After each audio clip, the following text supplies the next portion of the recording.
Assalamualaikum warahmatullahi wabarakatuh.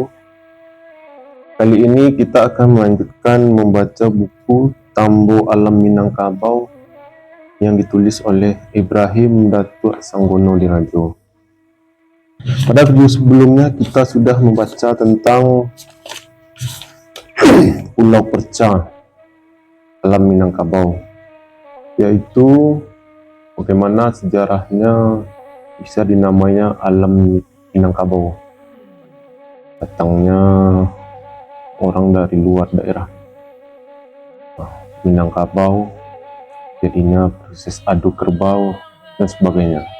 Sekarang kita akan melanjutkan membaca buku dengan tema kedatangan Sang Purba. Tidak berlama-lama, langsung saja kita baca.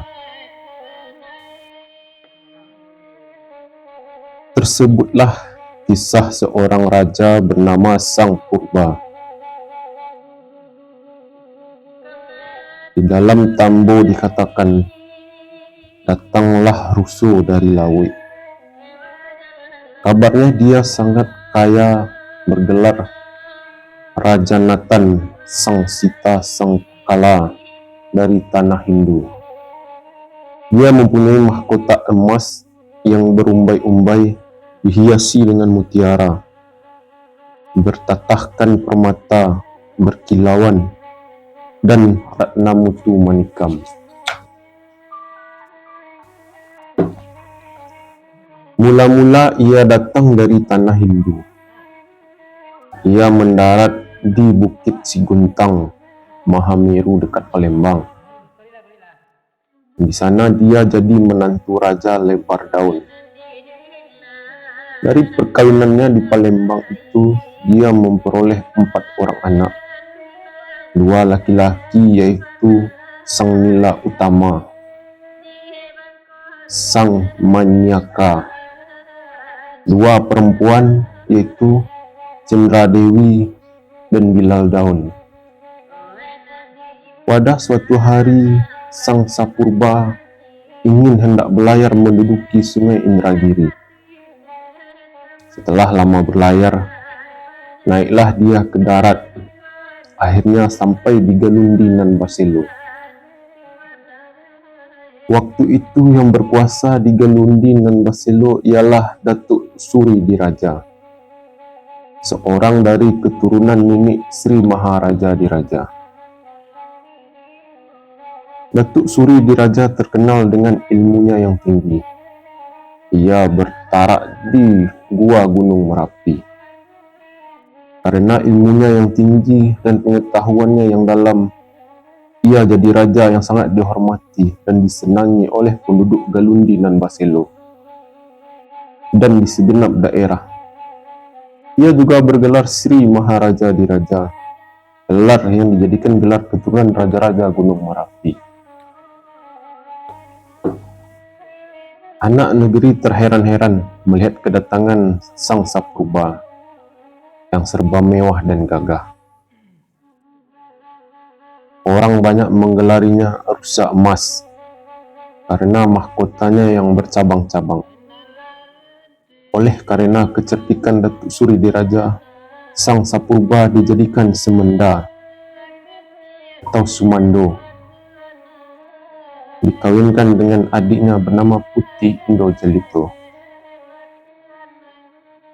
Sang Sapurba adalah seorang Hindu yang beragama Hindu. Dia menyembah berhala.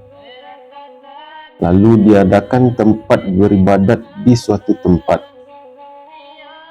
Tempat ini sampai sekarang masih bernama Pariangan, Perhyangan, dan atau tempat menyembah yang atau dewa. Dan di situ juga terdapat sebuah candi buatan dari tanah tempat orang-orang Hindu beribadat.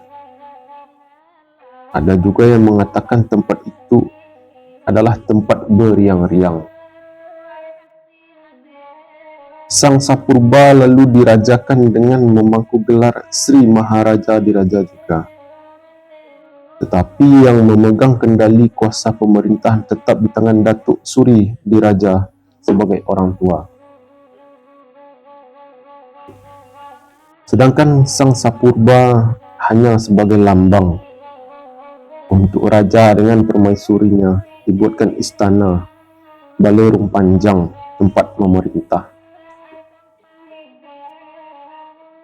Istana ini konon kabarnya terbuat dari tonggaknya teras jelatang.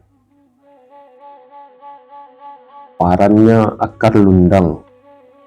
Di sana terdapat tabuh dari batang pulut-pulut dan gendangnya dari batang seliguri.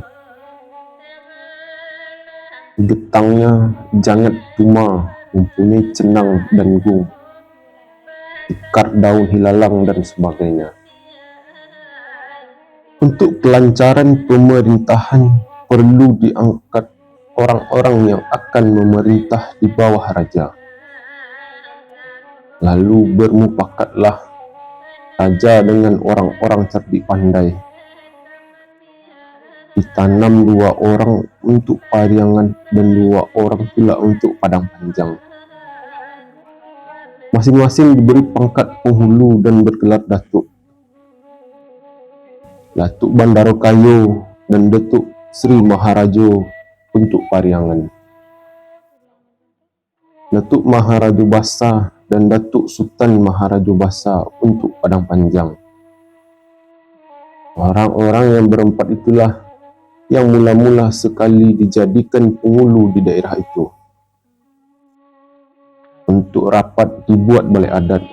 Itulah balai pertama yang asal sebelum bernama Minangkabau di Pariangan.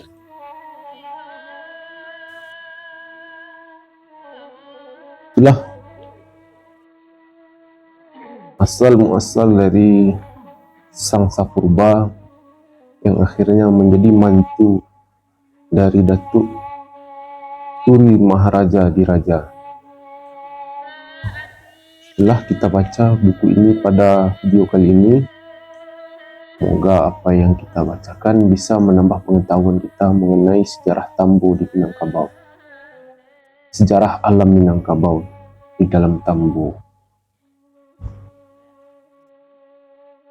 Selanjutnya, kita akan membaca buku ini pada video berikutnya. Assalamualaikum warahmatullahi wabarakatuh.